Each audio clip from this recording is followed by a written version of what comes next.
व्यासपीठावरती असलेले आपल्या सर्वांचे आदरणीय महाराष्ट्राचा वाघ आदरणीय मनोज दादा जरांगे पाटील,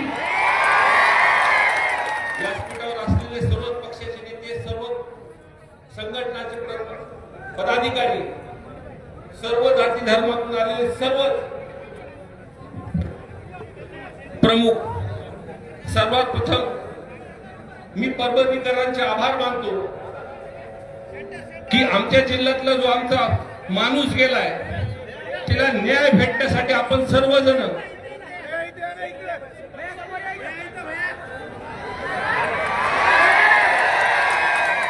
या उन्हातान्हात आमच्या जिल्ह्यातलं जे आमचं जवळचं पोरगं गेलंय तिला न्याय भेटण्यासाठी आपण सर्वजण उन्हात उतरले, त्याबद्दल मी बीड वासियांच्या तर्फे सर्वांचे आपले आभार मानतो। मी जास्त काही बोलणार नाही। जस अण्णा सविस्तरपणे अधिवेशनात आणि वारंवार सगळ्या भाषणात त्यांच्या पद्धतीने मांडतात। ही काही माझ्या मतदारसंघातली घटना नाहीये, पण ज्यावेळेस मी ही घटना बघण्यासाठी त्यांच्या कुटुंबियाकडे गेलो, त्यांच्या सर्व सदस्यांशी बोललो, त्यांच्या गावकऱ्यांशी बोललो, परिसरातली बोललो, घटनाक्रमसाठी समजून घेतल्यानंतर एवढं लक्षात आलं, हे फोटो नंतर व्हायरल झाले। पहिल्यांदा जेव्हा गावकऱ्यांनी मला दाखवलं तेव्हा माझं टाळ कसर केलं। अशा प्रकारची घटना मला असं वाटतं महाराष्ट्रात कधी झाली नसेल। आणि हा एका जातीचा विषय नाही मित्रांनो, तुम्ही बारकाईने जर बघितलं तर ते गावातला एक बौद्ध समाजाचा माणूस, त्याच्यासोबत त्या विंडमिलच्या प्रकारावरून हे सगळं कांड जे घडलेलं आहे, तो त्या बौद्ध प्रमाणाच्या माणसाला दादागिरी करायला काही लोक तिथं आले होते आणि ती दादागिरी रोखण्यासाठी तो बौद्ध समाजाच्या लोकांचं तिथं त्या दोघांमध्ये वाद चालू झाला आणि वाद चालू झाल्यानंतर त्याला वाचवण्यासाठी मराठा समाजाचा संतोष अण्णा देशमुख हे त्याला वाचवायसाठी गेले।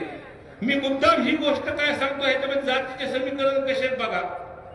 आणि पहिल्यांदा नाव अधिवेशनात घेतो तो ओबीसी समाजाचा। विटेकर साहेब तुम्ही बोलताना ऐकत होतो मी,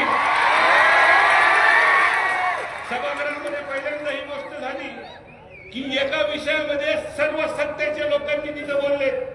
आमचे दसांना 5 मिनिटं जर तिथं बोलले असते तर सभागृह रडलं असतं, पण ह्या सुद्धा व्यासपीठावरती आज सर्वच पक्षाचे लोक आहेत, सत्ताधारी पक्षाचे लोक आहेत आणि फक्त न्याय घेण्यासाठी मागतात। विटेकर साहेब, जो कोणी आहे तो नाही, ते वाल्मिक कराडाची आहे।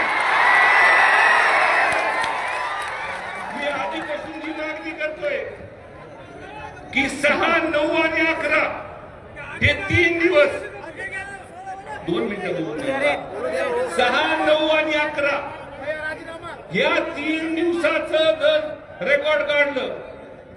मला चांगलं माहिती, धसांनाला मी रोज बोलतो, अण्णा ओ अण्णा,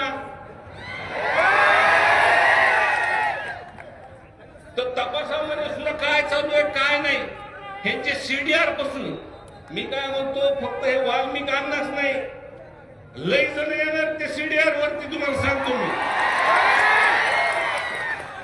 आणि सीडीआर वर आल्यानंतर अण्णा, पण मला एक गोष्ट प्रामुख्याने तुम्हाला आधी सांगायची, मी भाषण जास्त करणार नाही। मला जेवढं माझ्या काही कानावरती आले, हे ज्या पद्धतीने हे अटक झालेत, हे फिल्मी स्टाईलने अटक झालेत।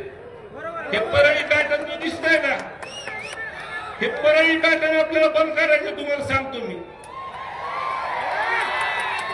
म्हणजे जेव्हा सभागृहामध्ये हा मुद्दा आला, सर्व पक्षाचे आमदार तळमळीने बोलत होते, सरकारी पक्षाच्या प्रमुखांनी सगळ्यांनी ह्याच्यात दखल घेतली, तरी सुद्धा मी हा पहिला गुन्हा बघतोय की या गुन्ह्यामध्ये जे काही सराईत गुन्हेगार हा मास्टर माइंड वाल्मिक कराडे जास्त कुठं महाराष्ट्राच्या बाहेर नव्हते, हे पुण्यात होते। हे पुण्यात होते अण्णा। 28 तारखेपर्यंत एका मोठ्या हॉस्पिटल पर्यंत हे इलाज करत होते। त्या बेडवरती बसून टीव्ही वरती सगळा तमाशा हे बघत होते। आणि ज्या वेळेस बीड जिल्ह्यामध्ये आपल्यासारखे लोक जेव्हा रस्त्यावर उतरले, त्या दिवशीपासून हे फरार झाले.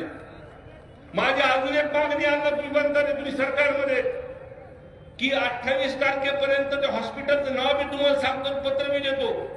त्या 8 दिवसामध्ये त्या हॉस्पिटलमध्ये कोण कोण ह्यांना भेटायला आले ते सीसीटीव्ही फुटेज मधून काढा.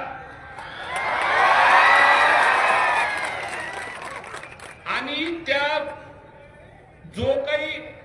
जो हा प्रकार संतोष अण्णा देशमुख यांच्यावरती झालाय त्या 8 दिवसात प्रामुख्याने 6, 9 आणि 11 ह्यामध्ये मला एक प्रामुख्याने इथं बोलायचं मी म्हणेन आपल्याला आणि माझे संपवतो मी की सरकारने ह्याच्यामध्ये ऍक्शन घेतल्यानंतर एसपी बदलले.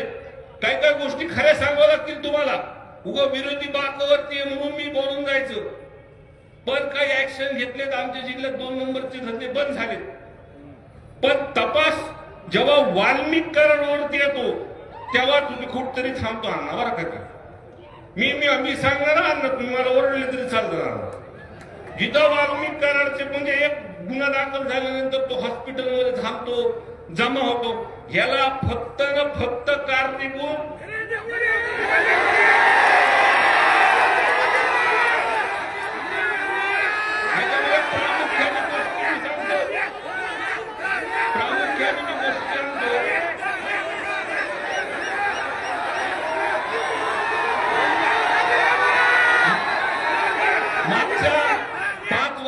कालावधीमध्ये जे काही मंत्री होते ते पालकमंत्री होते. मी तपासात जिथं अडचणी तिथं सांगतो की जिथं अडचण येते त्यांच्या काळात काही अधिकारी त्यांनी जवळचे हे वाल्मिक करारांनी आणि ह्यांनी बसवले होते.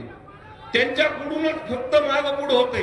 साहेब पाटील साहेब हे प्रामुख्याने सांगतोय मी तुम्हाला. त्यांच्याकडूनच हे कुठंतरी मागं पुढे होते. तर आमच्या 3च मागण्या आहेत आता. म्हणजे पहिल्या दिवशीपासून मी मागतोय की हे प्रकरण एक तर फास्ट ट्रॅक वरती चालवा, अंडर ट्रायल चालवा आणि ह्या पूर्ण प्रकरण चलूच तर धनंजय मुंडे साहेबाचा राजीनामा घ्या.